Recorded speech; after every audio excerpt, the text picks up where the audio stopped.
Hello दोस्तों, स्वागत है हमारे यूट्यूब चैनल टेक्निकल प्रवचन में। आज मैं आप लोगों के लिए जो है कि ऑटोमोबाइल हिस्ट्री एंड इंट्रोडक्शन का जो है कि एमसीक्यू लेके आया हूँ, मल्टीपल चॉइस क्वेश्चन आंसर। पिछले चैप्टर मैंने जो मेरा पहला चैप्टर था, मैंने आप लोगों को व्हाइट बोर्ड के सहारे जो है कि ऑटोमोबाइल के इतिहास और सामान्य परिचय के बारे में थ्योरेटिकल नॉलेज दिया था, और जो काफ़ी हेल्पफुल रहा होगा हमारे नए नए जो आईटीआई वाले बच्चे हैं या फिर और भी जो गवर्नमेंट एग्ज़ाम की तैयारी कर रहे हैं उनके लिए। तो आज मैं आप लोगों के लिए जो है कि उसी चैप्टर से रिलेटेड एमसीक्यू क्वेश्चन लेके आया हूँ, जो कि आने वाली आगामी परीक्षाएं जो हैं एनएमडीसी हो गई, डीएफसीसीआईएल हो गई, या और भी बहुत सारे एग्ज़ाम हैं जिसमें वो काफ़ी हेल्पफुल रहेगा आप लोगों के लिए। तो आप लोगों का टाइम ज़्यादा न लेते हुए चलते हैं अपने मेन सिलेबस पे। जो एमसीक्यू क्वेश्चन है इसमें हम लोग 20 क्वेश्चन करेंगे, ठीक है। तो आते हैं, देखिए दोस्तों, ये हमारा पहला चैप्टर है, चैप्टर 1 का एमसीक्यू हिस्ट्री ऑफ ऑटोमोबाइल, जिसमें हमारा पहला क्वेश्चन है। पहला क्वेश्चन है, लकड़ी के पहिए का यानी वुडन व्हील का आविष्कार कब हुआ। अब इसमें ए ऑप्शन है 2000 ईसा पूर्व, 500 ईसा पूर्व, सी ऑप्शन है 3500 ईसा पूर्व, और डी ऑप्शन है 1400 ईसा पूर्व। तो आप लोगों को मैंने पढ़ाया था कि लकड़ी का आविष्कार मेसोपोटामिया में हुआ था, जो इस समय वर्तमान में इराक में है, 3500 ईसा पूर्व पहले। पहला हो गया। दूसरे क्वेश्चन पे चलते हैं हम लोग। दूसरा क्वेश्चन था, वुडन स्पोक व्हील का प्रयोग कब शुरू हुआ। Wooden spoke wheel, wooden spoke wheel यानी जो इस टाइप का जो व्हील बना उसका प्रयोग कब शुरू हुआ। तो ऑप्शन ए है अमेरिका में 3000 ईसा पूर्व, ऑप्शन बी है भारत में 2000 ईसा पूर्व, ऑप्शन सी है चीन में 2500 ईसा पूर्व, और ऑप्शन डी है चौथा विकल्प जो है यूरोप में 1400 ईसा पूर्व। तो हम लोगों ने पढ़ाने के अनुसार हमारा ये चौथा विकल्प सही है, डी, ऑप्शन डी, यूरोप में 1400 ईसा पूर्व। अब आते हैं तीसरे क्वेश्चन पे, ऑटोमोबाइल इंजन बनाने का मुख्य श्रेय किसे किया जाता है। दोस्तों ये काफ़ी जो है मोस्ट इम्पॉर्टेंट क्वेश्चन है, ये आने वाले एग्ज़ाम में ज़रूर पूछा जाता है। तो ऑटोमोबाइल इंजन बनाने का मुख्य श्रेय किसे किया जाता है। ऑप्शन ए है Otto, Nikolaus Otto, option B है ओलिवर एवान, ऑप्शन सी है हेनरी फोर्ड, ऑप्शन डी है कार्ल बेंज। तो ऑटोमोबाइल इंजन बनाने का मुख्य श्रेय जो है निकोलस ऑटो को जाता है, ऑप्शन ए हमारा सही है। अब देखिए, अब यहाँ पे जो है कि चौथा क्वेश्चन, आधुनिक ऑटोमोबाइल का निर्माता किसे कहा जाता है। जो हमारा आधुनिक ऑटोमोबाइल है, जो मॉडर्न रूप देखने को मिलता है अभी, उसमें सबसे ज़्यादा योगदान किन वैज्ञानिक का रहा है। तो पहला ऑप्शन है सर हेनरी फोर्ड, जो अमेरिका के वैज्ञानिक और इंजीनियर थे। दूसरा ऑप्शन है निकोलस जोसेफ ऑटो, जो हम लोगों ने इनका किया। ओलिवर एवान भी एक इंजीनियर थे, और कार्ल बेंज। तो हम लोग जानते हैं कि कार्ल बेंज जो जर्मनी के थे, इनका जो है कि ऑटोमोबाइल में मॉडर्न गाड़ियों को लाने में इनका बहुत ही महत्वपूर्ण योगदान था। इन्होंने ये 3 पहिए की गाड़ी जो है कि आईसी इंजन की लाई थी। तो कार्ल बेंज, यहाँ पे हमारा डी विकल्प सही होगा। अब 5वें क्वेश्चन पे आते हैं, आईसी इंजन वाले यानी इंटरनल कंबस्चन इंजन वाले, जिसका इंजन जो है कि अंदर लगा होता है, इंजन के अंदर जिसका फ्यूल जलता है। तो ये आईसी इंजन वाली 3 पहिए की गाड़ी सर्वप्रथम कब बनी। तो जैसा कि मैंने बताया था कि 3 पहिए वाली गाड़ी सर्वप्रथम जो है कि कार्ल बेंज लेके आए थे। अब वो कब लेके आए थे हम लोग देखते हैं। ऑप्शन ए है 1914, ऑप्शन बी है 1769, ऑप्शन सी है 1885, ऑप्शन डी 1672। तो 1914 में जैसा कि आप लोग जानते हैं कि ये हेनरी फोर्ड कंपनी बनी थी। 1769 ये निकोलस ऑटो जी ने जो है कि पहली गाड़ी लाई थी। 1672 ईस्वी ये एक खिलौना बना था। तो हमारा 1885 ईस्वी सही है, ऑप्शन सी। अब हम लोग आते हैं छठवें क्वेश्चन पे, हिंदुस्तान मोटर्स कंपनी का स्थापना कब हुआ। तो हिंदुस्तान मोटर कंपनी का स्थापना दोस्तों जो है कि हम लोग विकल्प देखते हैं।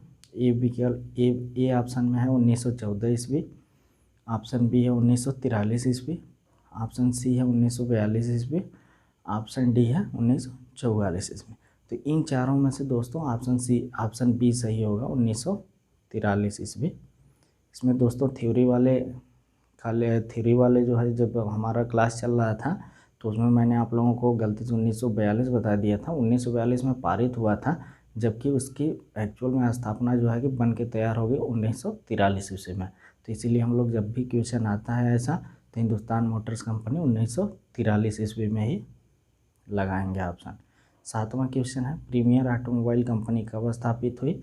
यानी हिंदुस्तान मोटर कंपनी के साथ जो प्रीमियर ऑटोमोबाइल कंपनी हमारी थी, उसके लगभग कुछ सालों के बाद हुई। अभी ऑप्शन में हम लोग देखेंगे, वो जो है कि फिएट कार बनाती थी हमारी प्रीमियर ऑटोमोबाइल कंपनी कोलकाता में।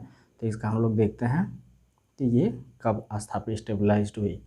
तो ए विकल्प है 1944 ईस्वी, बी विकल्प है 1942 ईस्वी, सी विकल्प है 1885 ईस्वी और डी विकल्प है 1983 ईस्वी। तो हम लोग जैसा कि जानते हैं कि हिंदुस्तान मोटर्स के बाद लगभग 1-2 साल बाद बनी थी, तो ये 1944 ईस्वी ऑप्शन ये करेक्ट है। ओके, अब हम लोग आते हैं 8वें क्वेश्चन पे। फोर्ड मोटर कंपनी कब लॉन्च हुआ? यानी जो सर हेनरी फोर्ड थे अमेरिका के, उन्होंने फोर्ड मोटर कंपनी को कब लॉन्च किया था? तो देखते हैं, ऑप्शन ए है 1885 ईस्वी, ऑप्शन बी है 1895 ईस्वी और ऑप्शन सी है 1914 1914 ईस्वी और इस सेंचुरी, और ये ऑप्शन डी है 1906 यानी 1906 ईस्वी। तो हमारा इसमें जो है हम लोग जानते हैं 1914 ईस्वी में सर हेनरी फोर्ड ने फोर्ड मोटर कंपनी का स्थापना किया था, यानी ऑप्शन सी करेक्ट है। अब आते हैं, वोल्वो इंटरनेशनल डेवलपमेंट कॉरपोरेशन किस देश से संबंधित है? यानी जो वोल्वो हमारी कंपनी है वो किस देश की है? तो ऑप्शन ए है अमेरिका, ऑप्शन बी है स्वीडन, ऑप्शन सी है जर्मनी, ऑप्शन डी है इंग्लैंड। तो वोल्वो स्वीडन की एक प्रमुख ऑटोमोबाइल कंपनी है। अब हम लोग आते हैं क्वेश्चन 10 पे।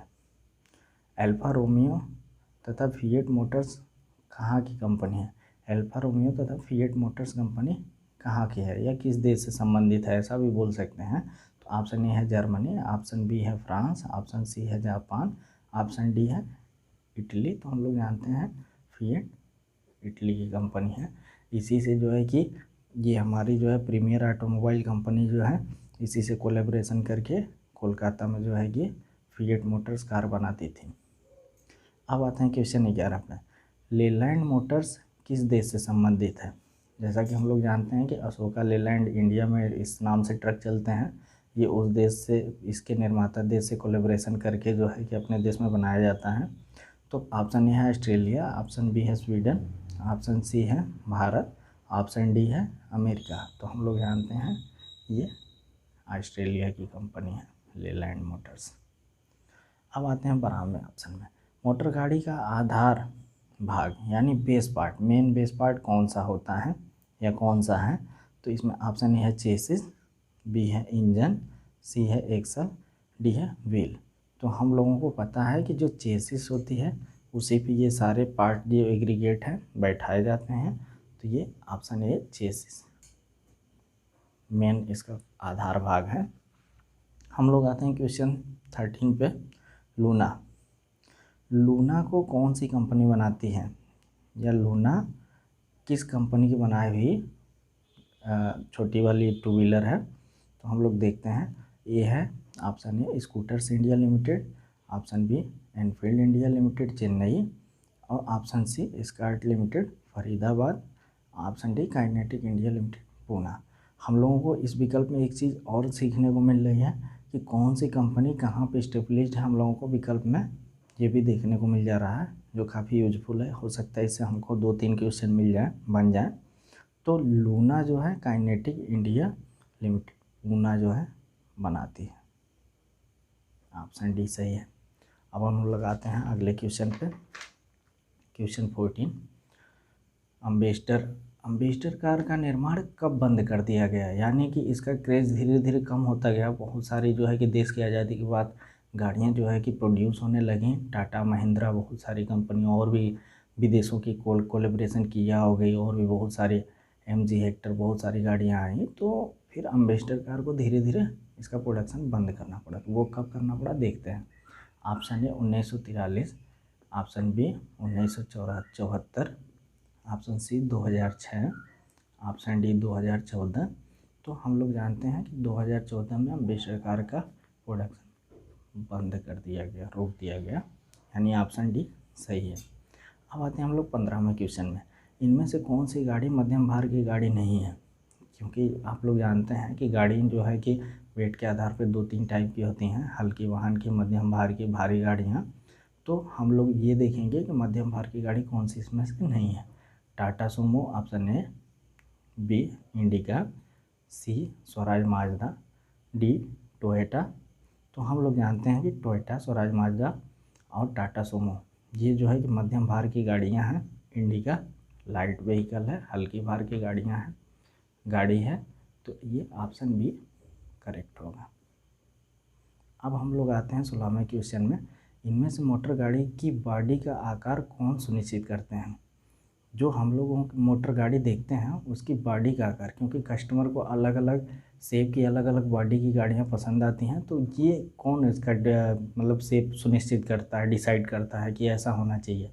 तो ऑप्शन ए है कस्टमर, ग्राहक। ऑप्शन बी है बेचने वाले व्यापारी, जैसे एजेंसी, डीलरशिप वगैरह हो गई।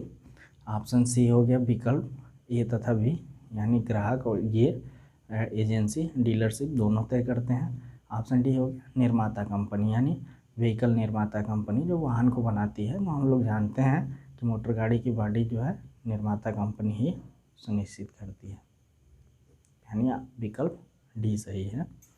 अब आते हैं हम लोग 17वें क्वेश्चन में। सिंगल व्हील ड्राइव कौन सी गाड़ी है? जैसे कि हम लोग जानते हैं गाड़ियों के बारे में, एक सिंगल व्हील ड्राइव होती है, 2 व्हील ड्राइव होती है, 4x4 4 व्हील ड्राइव होती है। तो इसमें पूछा जा रहा है सिंगल व्हील ड्राइव कौन सी गाड़ी है? तो पहला ऑप्शन है टेम्पो, जिसे हम ऑटो बोलते हैं। बी ऑप्शन है जीप, सी ऑप्शन है जिप्सी, जिसे हम मिलिट्री वैन कहते हैं, जो 4x4 होती है, और डी ऑप्शन है ट्रैक्टर। तो हम लोग जानते हैं कि टेम्पो यानी ऑटो के अगले पहिए में जो है कि एक ड्राइव लगा होता है, जो आगे उसके सिर्फ एक पहिया लगा होता है, यानी हमारा टेम्पो सिंगल व्हील ड्राइव है। ऑप्शन ए करेक्ट है। अब आते हैं क्वेश्चन 18 पे, 18वें पे। भारत में मारुति सुजुकी कब स्थापित हुई? तो भारत में मारुति सुजुकी हम लोगों को पता है कि आज़ादी के बाद स्थापित हुई है, जापान के सुजुकी कंपनी से कोलैबोरेट करके। तो देखते हैं विकल्प। ऑप्शन ए 1943 ईस्वी, ऑप्शन बी 1965 ईस्वी, ऑप्शन सी 1983 ईस्वी, ऑप्शन डी 2006 ईस्वी। तो इन दो विकल्पों में ये दोनों ऑप्शन हैं आज़ादी के बाद वाले। तो हम लोग जानते हैं कि 1983 ईस्वी में मारुति सुजुकी स्थापित हुई, यानी विकल्प सी करेक्ट है। अब हम लोग आते हैं 19वें क्वेश्चन पे। सर्वप्रथम पहली ऑटोमोबाइल कब बनी? तो सर्वप्रथम पहली ऑटोमोबाइल जो है हम लोग जानते हैं कि निकोलस ऑटो जी ने जो है कि लेके आया था। अब वो कब लेके आया था? ऑटोमोबाइल का मतलब एक गाड़ी हो गई। सर्वप्रथम ऑटोमोबाइल कब बनी? विकल्प देखते हैं। 1759 ईस्वी, 1769 ईस्वी, 1785 ईस्वी, 1790 ईस्वी। तो हम लोग जानते हैं निकोलस ऑटो जी ने 1769 ईस्वी में सर्वप्रथम लेके आया था पहली ऑटोमोबाइल गाड़ी। लास्ट क्वेश्चन हम लोग देते हैं, क्वेश्चन 20। रुडोल्फ डीजल ने डीजल इंजन का आविष्कार कब किया? तो ऑप्शन ए है रुडोल्फ डीजल, जो कि महान जो है कि इंजीनियर थे।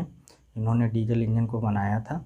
कब बनाया था देखते हैं। Option A 1916, option B 1920, option C 1905, option D 1913। तो चौथा विकल्प करेक्ट होगा 1913 ईस्वी।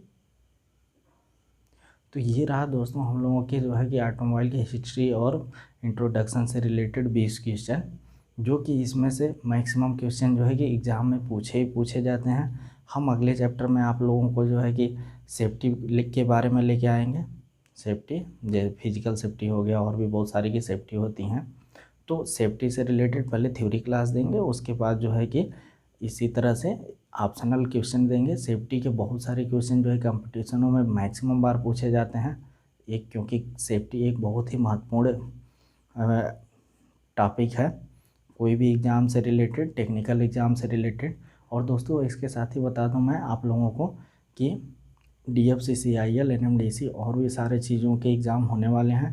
तो मैं आप लोगों को यहाँ ऑटोमोबाइल के हर चैप्टर से रिलेटेड पहले थ्योरेटिकल क्लास, उसके बाद जो है कि MCQ क्वेश्चन उपलब्ध करवाऊँगा और जितना मैक्सिमम MCQ क्वेश्चन हो सकेगा मैं आप लोगों को प्रोवाइड कराने की कोशिश करूँगा। और इसके साथ ही अभी फ़िलहाल जो है कि 27 से 30 सितंबर तक जो है कि DFCCIL का एग्ज़ाम लगा हुआ है। मैं जो DFCCIL के बच्चे एग्ज़ाम देने के लिए जो है कि फॉर्म इन्होंने अप्लाई किया, जिनका एडमिट कार्ड जो है कि इशू हो चुका है, उन्होंने एडमिट कार्ड 20 सितंबर से 17 या 20 एडमिट कार्ड जारी हुआ था, तो उन्होंने जो है कि एडमिट कार्ड को निकाल लिया है। तो उन बच्चों के लिए मैं जो है कि 5 मॉडल पेपर, जो 5 मॉडल पेपर यहाँ पे ध्यान देने वाली बात यह है कि पिछले 2018 वाले में 120 क्वेश्चन पूछा था DFCCIL में, जिसमें मैं अपीयर हुआ था। तो उसमें 60 टेक्निकल क्वेश्चन, 60 क्वेश्चन टेक्निकल के थे, 60 क्वेश्चन जो है नॉन टेक्निकल थे। तो मैं यहाँ पे मॉडल पेपर टेक्निकल, खासकर टेक्नीशियंस के लिए, सिर्फ और सिर्फ टेक्नीशियन के लिए टेक्निकल पेपर जो है कि तैयार करूँगा। उसका 5 मॉडल पेपर मैं जल्द से जल्द जो है कि हो सकता है कल तक मैं या परसों तक प्रोवाइड करा दूं, यानी एग्ज़ाम से 3 दिन पहले तक मेरे सभी मॉडल पेपर आ जाएंगे, जो कि एग्ज़ाम से रिलेटेड तैयारी करने में काफ़ी ही हेल्पफुल होंगे।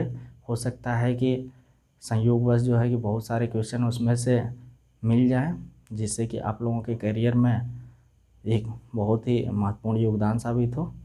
और आप लोगों का ज़्यादा टाइम ना लेते हुए इसी के साथ मैं जो है कि अपने जो है कि इस चैप्टर को क्लोज करता हूँ और यहाँ पे जो है कि वीडियो को भी क्लोज करता हूँ। और अगर वीडियो ये आप लोगों को दोस्तों पसंद आया हो तो प्लीज़ लाइक, सब्सक्राइब और शेयर ज़रूर करें। और हाँ, बेल आइकन दबाना ना भूलें, जिससे कि मैं आप लोगों को जो है कि और नए नए वीडियो लेके आता रहूँ। ठीक है दोस्तों, थैंक यू।